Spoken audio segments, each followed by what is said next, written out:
Hello, everybody. Welcome back to Oscar Buzz. Trevor here, joined by Thomas, and we have continued Venice International Film Festival coverage. We got reviews for The Whale, starring Brendan Fraser, Sadie Sink, and Hong Chau, directed by Darren Aronofsky. And they aren't great. They're good, but they aren't as great as we were expecting. If you watched our last video on the Venice Film Festival, we spent about half of the video talking about how glowing the first reactions for The Whale were. And the Metacritic's is 74. Because what that didn't take into account is really the people that didn't like it. And the people that didn't like it really seem to not like it very much. So it's clearly a polarizing film, which is what we expected, to be fair. Which is what we expected going in. Everything that's been said, it's Fraser is very, very, very, very good. Very moving. Fraser makes you cry. Fraser carries a film.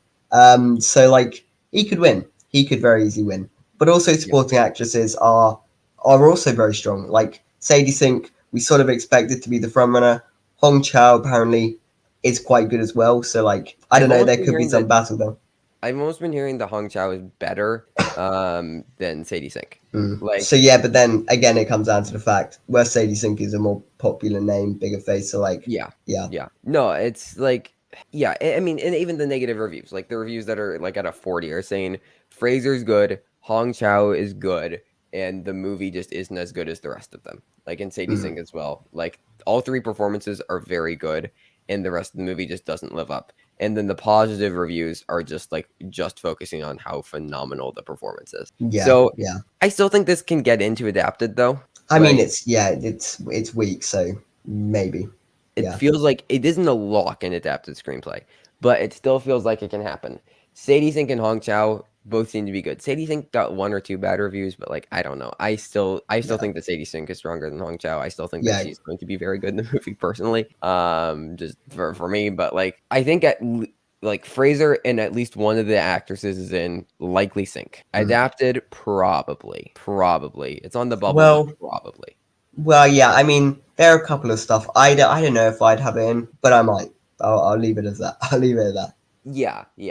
I mean, you have Glass Onion there, you have She Said there, you also have the outliers like Living and Happening, which could pop up and be like, I mean, Happening makes sense a lot for like a lone screenplay nom, and that could take up a spot. And so, then like, Banshees, we don't know if that's original or adapted. So yeah.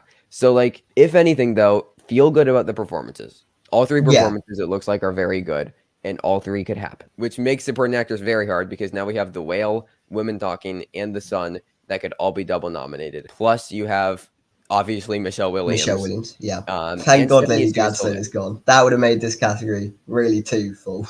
Yeah.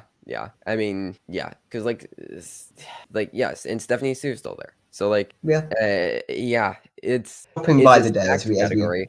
I honestly think that Women Talking will be the double nom, and then just one from The Whale and The Son will get it. Yeah, I don't think The Whale will be the double nom. I could still see The Son being the double nom. I agree. I would say at this point, Women Talking is the most likely. It feels the most likely. Yeah. Because then you can have it be Williams, then both Foy and Buckley, and then one from The Whale and one from The Son, and then unfortunately Stephanie Sue's just gone. Yeah, that feels like the most likely as of now. So it's just so weird though. Like it's this and Empire of Light, which we will either have a video about coming up before this or right after this. Both got glowing reactions off of Twitter, and it just seems like the people who are negative were quiet. Yeah, which is weird. It's usually the opposite. But yeah, because it looks like as long as all of the the Metacritic transfers over to Rotten Tomatoes, there were 7 reviews that would be above the that would be fresh, and then 3 that would be rotten. So looking at a 70 on Rotten Tomatoes, which isn't good. It's not good, but like in a year that Rotten Tomatoes is getting like at least an 85. Like it's easy. I think it's easy, but like it's not that hard to get a 90+ on Rotten Tomatoes if your movie's enjoyable. No, it's not. It's not. They are quite lenient. But like with a year with so many films dropping though, 70 could be enough. Honestly, 70 really could be enough. I mean, although I will say like the audience score for this might be even lower than that. I mean, it probably will be lower than that. So like if you have a run, like what is it? If you have a Rotten Tomatoes that's like 70 or below, for the Oscars, every movie that's gotten in with a 70 or below Rotten Tomatoes into Best Picture, the audience score was higher. Yeah. Whereas like I could very easily see this being in the 50s, honestly, in terms of audience score. Maybe lower. I don't know how this is going to be received by audiences. Aronofsky, not known for having the best audience scores on Rotten Tomatoes. No. So I don't know where this one ends up. I really don't know. And it just, as of now, like it feels like it's just performances and makeup. The problem is we have both things like this and Empire of Light, which are like we're saying are just performances in a tech or two. And like that's leaving a lot of empty room for picture. So like if we're talking about picture, we're talking about this before we're recording. So we have like our 6 solid ones that have stuck around. And those being Everything Everywhere All at Once, Women Talking, The Fabelmans, The Sun, Babylon, and what's the one that I'm missing? Top Gun. Oh, the big one. Yeah, the big one, Top Gun Maverick. Yeah. So Empire of Light and Bardo have potentially, Bardo definitely has dropped off. Empire of Light has potentially dropped off. So then I will just say, The Sun still could potentially drop off. So like that's scary. We say it's stuck around, but it's not gone anywhere. The thing is that Babylon could too. Babylon could too. The Fabelmans could. Let's be honest, the Fabelmans could. Like Spielberg's made bad films. Okay, Spielberg has precedent. Spielberg has precedent to get in. I don't think it will, but like it could. Giselle doesn't have the best precedent in the world. Like yes, he did Whiplash and La La Land, but then he also had a First Man. So he doesn't have the best president as possible. The Sun is also it is also old Hollywood though. It is also old Hollywood. Let's not forget that. We'll see. Well, it's a different video, but yeah. So we have those 6, and then we feel good about Elvis and Triangle of Sadness. And if you weren't on Elvis already, like, why are you not? I hope that, I mean, we don't need to go over all of our points, but like it's Warner Brothers, it's getting actor and makeup and sound and like it's just in production design and costumes, like it's just getting actor and then gonna rack up the text. So with all of that in mind, that leaves us with a Netflix thing, likely either Glass Onion or All Quiet on the Western Front. Because Blonde isn't going to be a picture thing, no matter how good it is. Bardo's not a picture thing. So like that leaves us with Glass Onion or All Quiet on the Western Front to fill the Netflix spot. And then you have just like this other spot that could be Tar, it could be The Whale, it could be Empire of Light sneaking back in, or it could be Banshees of Inisherin. Even Black Panther I would throw into that kind of nebulous space. So, it's a very interesting space because like Tar you'd expect to be the most critically approved of that, but like we've been questioning, is Tar a picture thing since day one, and like I think we still are to some extent. So it's a very tricky thing to. Field needs to get a surprise in director for me first. He needs to get stronger in director. So or it needs to pick up a second acting nom for Nina Hoss. I would say either one of those two things could push me over. But with The Whale, like I don't know if it's getting 2 acting noms and then it picks up screenplay, maybe, because I don't think this will get any text other than makeup. With this, I doubt that. It isn't going to be strong enough in picture to like run away and like just get editing, because that just isn't going to happen. It isn't going to just get editing. So makeup is our only tech. I haven't heard anything special about like the score or anything. So no. That means it's makeup, 2 performances. I think it needs screenplay to get into picture. And I do, but the thing is, it's an adapted, so it could very well get screenplay. It's a very that nebulous space behind Women Talking in the Sun right now, where we just don't.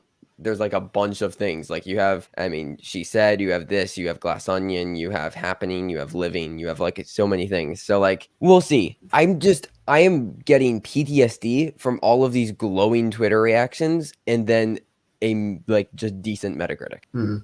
Like it is messing with me. Like the only 2 that have carried over are Women Talking and Tar. No, those are the only 2 things to get an 80+ on Metacritic so far this festival season. Like I should say big things. Obviously, but so I mean nothing's gotten over a 4 on or on Letterboxd. Tar and Women Talking have come close. And so is All the Beauty and the Bloodshed. We're still waiting on Metacritic for that, but like The Whale's at a 3.6 on Letterboxd. So like maybe that was a sign that like this was going to be like in the 70s, but like nothing special. Yeah, I don't it's know. very interesting. It's very interesting. I'm really hoping the sun keeps the strength, because if it doesn't, we are in big trouble. Yeah, yeah. Who's gonna Because that get would Butler? literally just go into it again. Like that would be. It's probably going to get like the acting, and it could Yeah. get screenplay. And like, Yep. what do you do with that then? Yeah, yeah. I mean, eventually some of these are gonna have to get in. So yeah, Yeah. I mean, we're gonna be doing our next Oscars predictions after TIFF People's Choice, which happens on the 18th, I believe. So we could even do them on my birthday, 21st. We could. But like we'll be doing it like then. So I'm really curious to see where we end up. Like, because Yeah. that's only in 2 weeks. And we'll Yeah. have like Telluride, Venice, and TIFF all over and done with. And yeah, it'll be very interesting to see how much our Oscars predictions have shaken up, because 100%. the whale, The it's whale. just What to do with the whale? I mean, it's better than we were expecting. Like, I have Fraser #1 right now, just with I've got everything that Fraser we've been #1 as getting. Like, well. even Yeah. the bad reviews have said that Fraser is great, and then Yeah. just it's the rest of the movie that doesn't live up to And it. like the narrative, I think does make more sense than Hugh Jackman getting his ego, which is a good narrative. But like Fraser coming back after all this time, making a real comeback here, that like it's got a good narrative to it. Yeah, and I brought it up before we started recording, actually. But remember what happened the last time a Florian Zeller actor went up with somebody who supposedly had the best narrative of the year? I mean, Yeah. and I don't think that even Brendan Fraser's narrative was as strong as Boseman's was. No, And yeah, Boseman Jackman was a very strong Jackman narrative. actually has a narrative, whereas Hopkins didn't, aside from just being very good. Huh. So, But it's the makeup acting window, like that also does play into it. Like yeah, yeah. So it is the transformation performance. So, like, I don't know. Like, we'll be getting the Sun reviews on Monday, I think, is when we get them. okay. If I remember correctly, because tomorrow is Banshees and Don't Worry, Darling. And then yeah, so then the Sun is Tuesday. So Okay. we'll have to wait a couple days. But like, The Father got an 88 on Metacritic. If the Sun can at least get an 85. Yeah. If the Sun gets like mid 80s or higher, then I think we have to seriously consider Jackman. If it gets lower than that, then I don't know. But like, if the movie's as good as The Father and he's getting as good of reviews as Hopkins did, then I think we still have a race. I mean, yes, we still have a race. Yeah, 100%. Like, I'm not saying Fraser is a complete standout, but like, I've got a #1. Keep an eye out for Butler. Keep an eye out for Butler to like just shock. Yeah, so because it's a type of performance as well that can keep momentum. That one. So yep. So I could see us having a 3-horse race in actor for a while. And then yeah, with supporting actress, I still have Sink in right now, but I could be persuaded to Hong Chau. I've got Sink in as well. Yeah, I feel similarly to you. But like, I think that Hong Chau at least needs to be in your 10. Everybody. Yeah. We'd taken her off because it just seemed like all the momentum was with Sink, and it still seems like it is. But I mean, there were more mentions of Hong Chau than Sadie Sink in the reviews that I've read. So yeah, make of that what you will. Yep. Sadie Sink I still is having the stronger year between Stranger Things. Also, All Too Well, she might be in a Oscar-nominated short film as well. So it'll be interesting. I mean, Twitter's just basically been making me like Sadie Sink over the past week. So like, I'm like here for Sadie Sink. Shout out to Zoe Rose Bryant. Our girl is just running the Sadie Sink campaign since like December of last year. Twitter. Yeah. But it'll be very interesting. Yeah, just a mind-boggling Venice. Venice. I can't wait to see what happens at TIFF. Oh, yeah. I'm really looking forward to it. Very much so. It'll be fascinating. But thank you everybody for watching. We will be back tomorrow with Banshees of Inisherin and Don't Worry, Darling. Yeah. So which will be interesting as well, because like Banshees, maybe that's it. Like, if it will be a thing. It could be a thing. Yeah. I mean, McDonough's good at getting screenplays. He's done it before. McDonough's done it. But I wasn't trying to make that joke, but yeah, sure. Yeah, so we also should be getting, we got reviews of Pearl today. They were like they were better than The Whale. But for both that, Master Gardener, and All the Beauty and the Bloodshed, one of our most anticipated documentaries of the year. We've been getting like some things, but not enough for Metacritic. So we'll be talking about all of those likely tomorrow as well. There isn't like a massive thing tomorrow. Like Don't Worry, Darling, and Banshees, like both big things, but not like as big as The Whale. So we'll be just talking about a bunch of things tomorrow. Don't Worry, Darling, Banshees, Pearl, all the beauty and bloodshed just as much as we can. But thank you everybody for watching. That was interesting. You can find links in the description to find us on Letterboxd and Twitter and my live show, The Basement. But stay safe, everybody. Goodbye, and come back soon for more Venice coverage.